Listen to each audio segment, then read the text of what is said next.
You know the vibes. Mm. We're back. Day 3 of the week. And it's the third straight day that we've got to have a conversation. First thing BJ says to me this morning, he says, Mo, I'm on my Grizzly. Because Ja Morant and the Memphis Grizzlies last night, boy, oh boy, you're locked into the Hoop Genius podcast with your boy, Mo Mooncey, and of course, BJ Armstrong. We're talking about the Memphis Grizzlies toppling the Golden State Warriors. Now, Draymond wasn't playing, so we got to throw that in there first. However, 29, 5, 8 with 2 blocks to go with it. Or in the words of Kendrick Perkins, a 29-piece with 5 biscuits and whatever else he likes to say. Ja Morant. Which brings us to an important conversation that BJ brought up to me yesterday when we were recording at Sky Sports. And he said to me, Ja Morant is the best point guard in the league. Mr. Armstrong, you make a compelling case. You'd like to explain yourself for the people. You know, this league is about competition, Mo. And we have some very good point guards that's sitting at the top right now. In particular, Steph Curry is at the top of the food chain at the lead guard position. You know, I refer to Steph Curry. He is, I don't know if he's a true point guard. He's certainly not a true 2 guard. He is something that is Steph Curry. He's Steph Curry. That's what he is. That's it. He's Steph Curry. Draymond is the point guard of that team. Yeah. But Steph Curry is Steph Curry. For the sake of this argument, I'm calling him a point guard. Let's call it like it is. He is 6'3", and he's the same size as the point guards. We have Kyrie Irving. Certainly when he's playing, he's right up there. You have Damian Lillard. You have the point god himself, Chris Paul. Mo, and to all the listeners, I'm going to tell you this today. Ja Morant is getting receipts right now. He's put everyone on notice. Anytime you see the Memphis Grizzlies in an arena near you, Ja Morant is going after your favorite player. Okay, Mo, he's going after your favorite player. And I don't know, Mo, how many players want to get into that battle with him.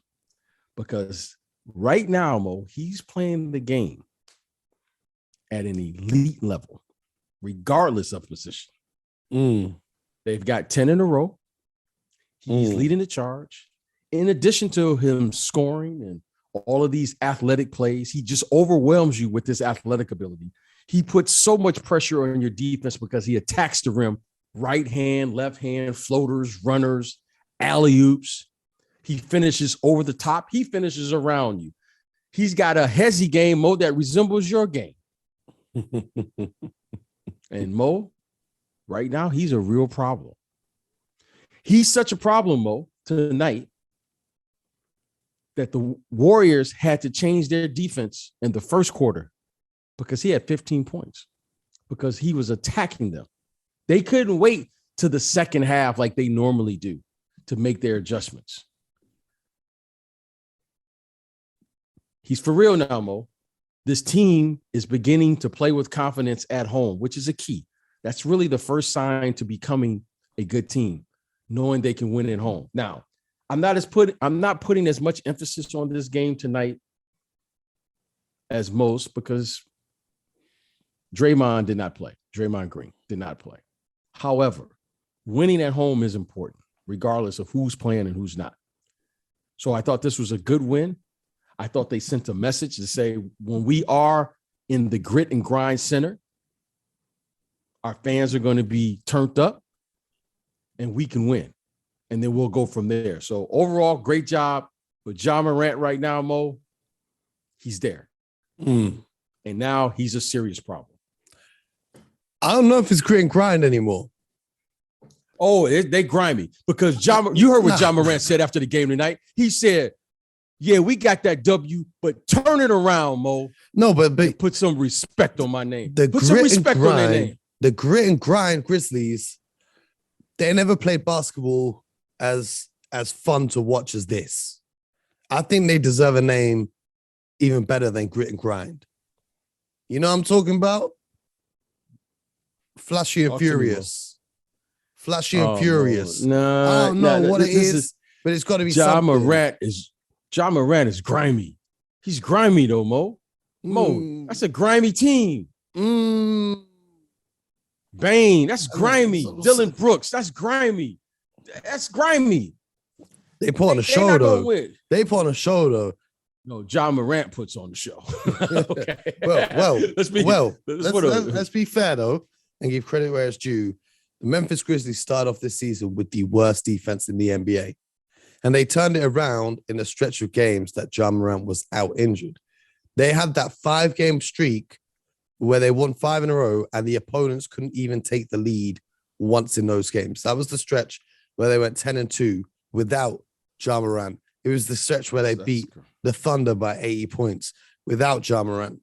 Now, I say that because I want to give credit to the rest of the squad who might not make the headlines. The reason I don't want to say that is because I don't want to take away from Ja Morant and use that to disrespect him. Because although they had a 5-game win streak without Ja Morant, they're on a 10-game win streak with Ja Morant now.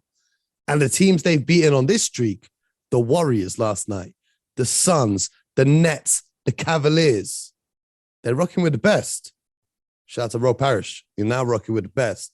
But listen, they're serious. And we had this conversation yesterday when we were asked on Sky if the Grizzlies were one piece away from contending. Now, I think you had the same take as I did. They've got the pieces there. I'm just looking at a Jaren Jackson Jr. to step up and become that second star on the roster. I'm looking at Dylan Brooks to get healthy and get back to doing what he's doing and become an elite three-point shooter, just the way Desmond Bane is right now this season. Because we could talk about Ja Morant all day. And it's amazing what he's doing. I got a lot of respect for what he's doing. But we got to give some credit to the other guys too. Because it is a team game. They held it down when Ja Morant was out. In particular, Desmond Bane, right now, he's 4th in the league in made three-pointers. I don't know anyone who saw that coming at the start of this season. Made three-pointers, Steph Curry, Buddy Hield, and Fred VanVleet are the only players ahead of him this season. He's shooting that ball from 43% from downtown. So I want to just give some credit to the entire squad and the coaching staff and the scouts who drafted these guys, because a lot of teams passed up on these players. The scouts, the front office, the coach, but more importantly, the players, the entire squad for getting it done. Because not just Ja Morant. For me, this whole team, scary. You know what? I agree. It's nothing I can say. And you're absolutely right. They have a star player. And that star player is Mr. Ja Morant. However, you can see the development and growth of this team. Star players have to be stars and role players have to play their role. And role players have to be a star in their role.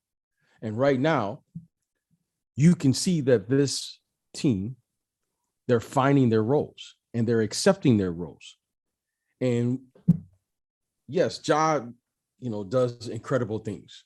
And if you're going to be a championship caliber team, you need those players to do those things when things break down or you can't get anything going. However, the most impressive thing about this, this winning streak that they're currently in is, one, their defense, and two, how they're doing it as a team. I mean, they play a nice brand of basketball. They're fundamentally sound. Defensively, they have guys who can all defend their position. They're strong. They're athletic. They can play 94 feet, and they're young and they're active.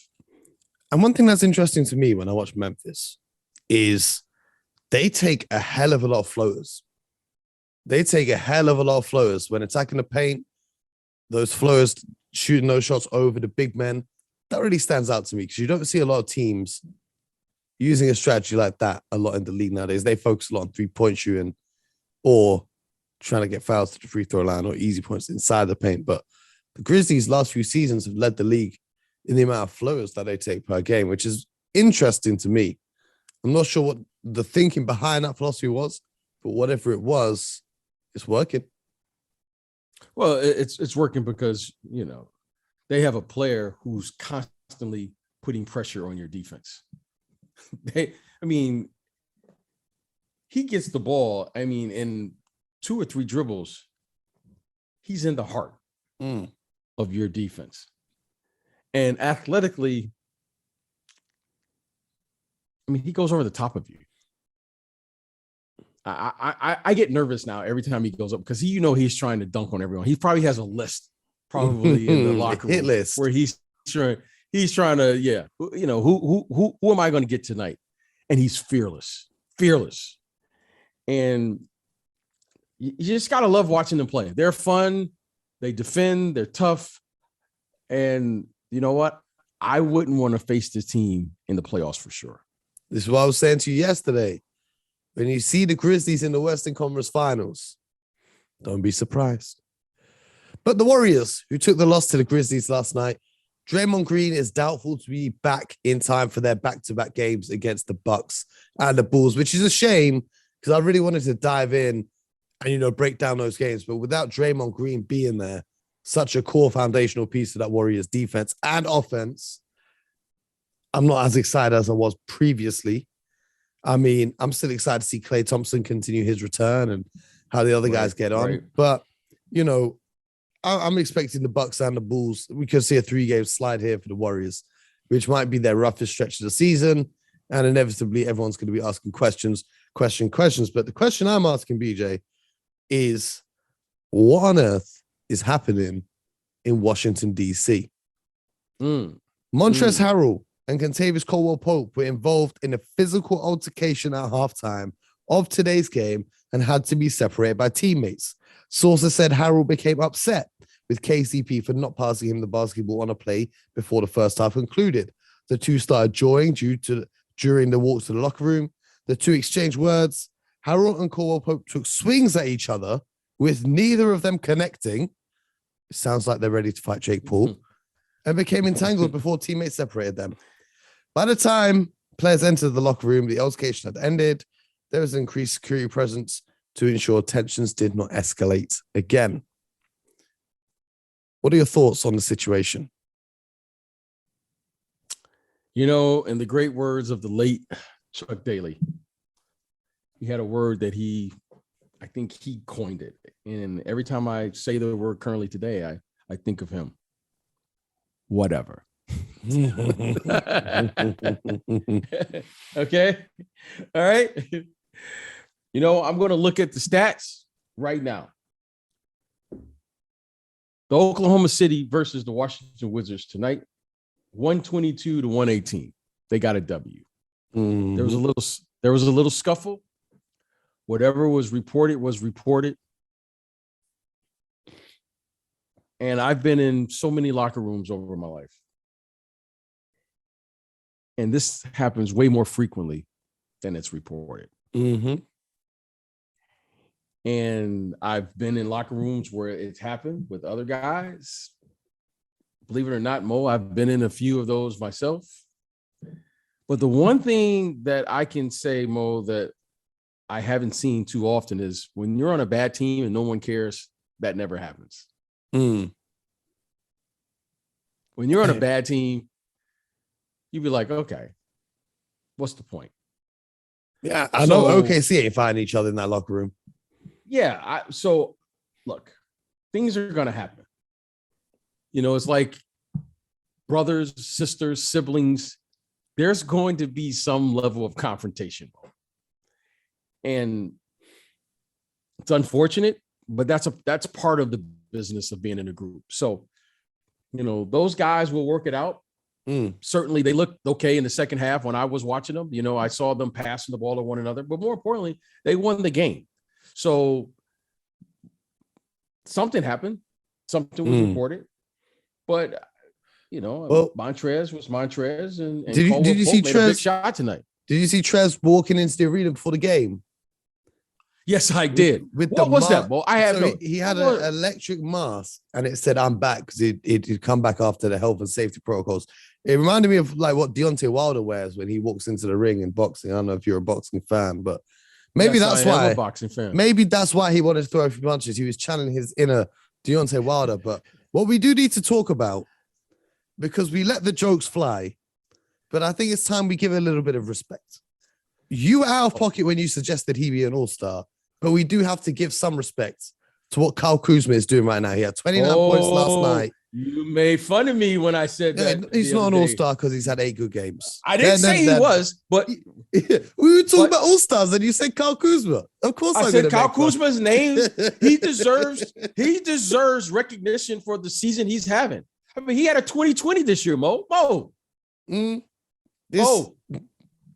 he not have a 2020? That's cool. Yeah, he did. He did have. Are the Wizards right now 21-20 right now? They are indeed, but I'm not giving him the credit for that record. This hot streak has only been recently. Okay. This has been a recent. Before that, he was averaging bang on his career averages. Before this little stretch of the last 10 games or so, he was averaging exactly what he was averaging in LA when he got this many minutes. And now Bradley Beal's not in the lineup. So he's getting more touches and he's getting more done with it. He had 17 shots, scored 29 points, fantastic efficiency, 70% from the field. He's shooting 54% over the last 8 games. He had a 36 and 14 rebound game the other day. I just want to say shout out to Kyle Kuzma because for the first time ever in his career, I can't say 2 things about him that are usually true. Okay, which are? Usually he uploads more Instagram stories than points scored in a night. Not true anymore. And usually his pregame outfits get more attention than his play on the court. And today his pregame outfit was outrageous, but thankfully he redeemed it by dropping 29 points in the win. So shout out to Kyle Kuzma. Well, how do you find this type of news? What did he wear to the game? Well, why is that not coming on my news feed? Oh man, listen, you gotta get with the kids. You know what I'm saying? You gotta be with the feed. So the reason why this came off my feed is in a group chat with some of my friends. We were all mocking the Sixers fans amongst us because the Sixers are looking, according to my good friend Mark Spears, the Sixers are looking to package Tobias Harris with Ben Simmons in a trade. And we were mocking my Sixers friends, saying, now you can finally stop pretending that you think Tobias Harris and Ben Simmons are really good. And then Kyle Kuzma quote tweeted, saying, how the hell do you package 80 million in one trade? So we were like, even Kyle Kuzma is laughing at your team. And so then he sent a picture of Kyle Kuzma dressed in a skin-tight leather outfit with some Converse sneakers. Who is he? The Sixers fan in my group chat. Oh, okay. Trying to redeem himself. He sends a picture of Kyle Kuzma in his skin-tight leather outfit as if he's in some sort of Matrix from the year 3010. And he was like, this guy's talking about my team. And we were like, yeah, that guy's making fun of your team. How does it feel? So shout out to Kyle Kuzma. Also shout out to Mark Spears. That's really an interesting. That's very little piece of news. That's like 80. That's like 70-80 million dollars. I mean, yep. I'm just going off the top of my head. Like that's a lot of money. It's not going to happen. I don't know any team that would be willing to take them on. Like they've seen what happened in Philly. Why would you take that on? There's 3 years left of Tobias's contract. Why would you take it? But here's the funny thing that I have to say. I know Mark Spears. Yes, and Mark Spears. I mean, he's a pro. He's a professional in this business. So my immediate question was, one, you're talking about let's say 70, 75 million, $80 million amongst two players. So then you say, is Mark Spears just saying this to say this? Or did someone actually say that to him? Yeah. Which makes this even more incredible. Mark is one of the most trustworthy, reliable guys in the business. It's not just it's not some guy. This is one of the best reporters. He took care of me when I was in Chicago for All-Star Weekend. Amazing guy. Mark is great. So much time for Mark. And I believe everything he says. So now I want to say, who said that? Who said that? Now I want to know which executive in the 76ers organization think that they can dump off Ben Simmons and Tobias Harris and get back what I've heard. Okay, you've heard something too. I've heard something too. I've heard the Kings and the Hawks were both engaged in discussions. Well, how are they going to get the $80 million? No, let me finish. They were engaged in discussions with the Sixers around Ben Simmons. And the moment they said that they want to include Tobias Harris in the trade, both those teams put the phone down. That's what I've heard. Because no one's trying to. Yeah. Maybe we can come to a deal and take Ben Simmons off your hand. Oh, you're gonna have to take Tobias Harris too? All right, cool. Thanks. Goodbye. That's how it goes. That's how it's going. I don't know how you could do that. I don't even know. Is there a team? Maybe the Lakers. It would be a 3-team trade, and Tobias Harris gets dumped in Oklahoma City, I guess, because they have all the cap space to absorb that terrible contract. Although I don't think Tobias Harris is that bad that he needs to be dumped in Oklahoma City. That's a treatment we usually reserve for players 35 and above. You know, the old men of this league. But I don't know. It's going to have to be a 3-team trade because any team that takes on both of these guys, you're just asking to lose. That's all. You're just asking to lose. So, I'm not sure why the Sixers are so delusional in what they can get in return. It's hard enough getting a return for a player that's not playing basketball right now because you have no leverage. But then adding in a terrible contract to go with it, with all due respect to Tobias Harris, he doesn't play to the level of that contract.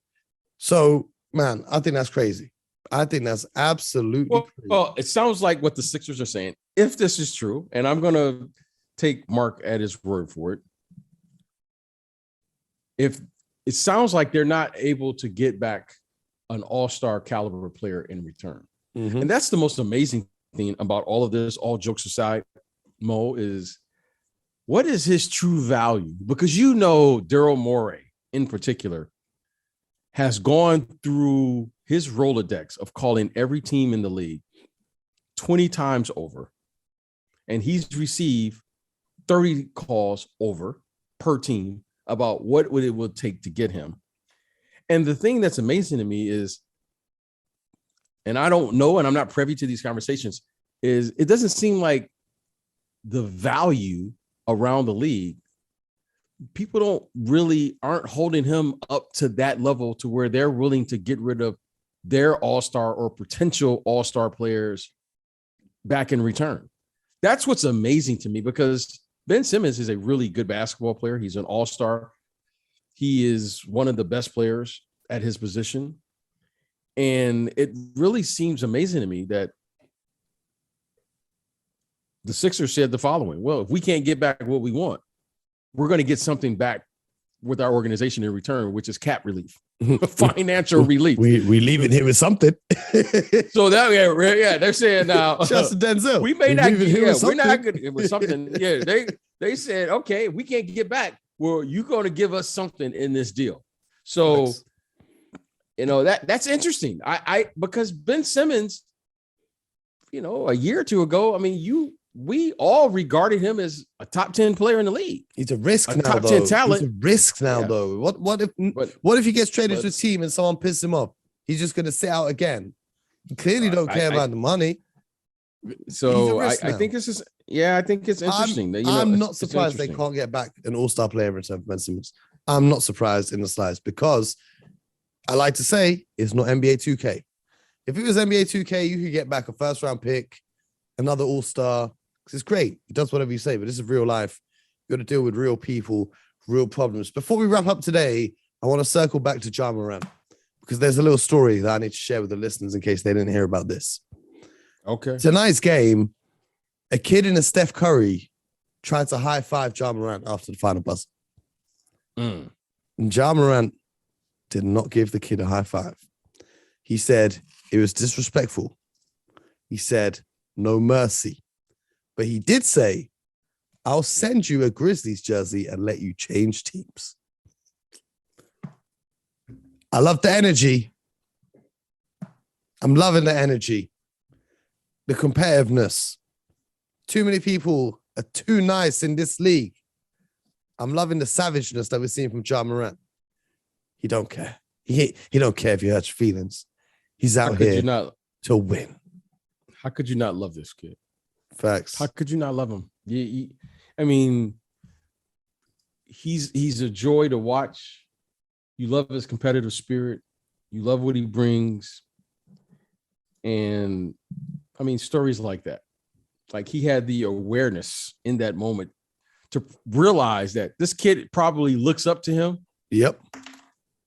And he gave the kid a choice.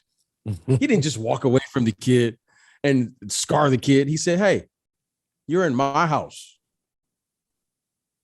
I'm going to give you an opportunity to change your mind. And on that note, if anyone listening to this show, because I've been looking all over the internet, I'm trying to get a Ja Morant jersey, but I'm trying to get a specific one. Do you remember when they retroed the Vancouver Grizzlies jerseys last season or the season before? The turquoise blue. The turquoise blue is the retro with the bear logo on the front. I'm trying to get hold of one of them. If any of the listeners know I can get one of them, hit me up. Hit me with a tweet or something because I need one of them. The new jerseys are cool, but I need one of those classic joints. You need one of the classic? The ones that I'm old enough to know and I played against those? That classic? Yeah, those classic ones, BJ. Those classic ones. Let me ask you real quick before you go. Who was your favorite player to wear those original jerseys, though? Who's your favorite player from? Oh, Sharif Abdul Rahim. Sharif, come on. Reef was a bucket. You know, I just loved saying his name, Big Country.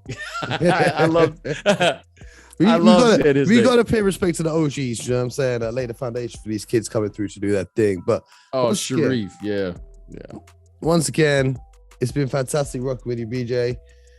We need to get out to Memphis. That's what we need to do. We need to do a live show in Memphis after a game. That's what we need to do at some point this year. Okay, we can do that. And what was our friend's name from Sacramento? He was great. Jack. He was Jack. You know what? Shout out to Jack. Jack was all over my timeline today. Hey, you know what? Shout out to Jack. That's my new friend. That's my favorite friend. Shout out to Jack. Jack is a real fan. So yeah, let's get to small markets here. Let's get to Memphis. Yes, sir. Shout out to Jack. Shout out to all the listeners, everyone who tunes in every day. We got mad love, respect, and appreciation for you. Keep rocking with us. We'll be back tomorrow with another episode. And there's going to be a lot of NBA action to talk about. I'm excited. We've got the Nets and the Bulls going head-to-head tonight. We've got the Mavs and the Lakers that we talked about. And much to you guys, your delight, we got the Celtics versus Pacers round 2 ready to stress me out. So until next time, get buckets.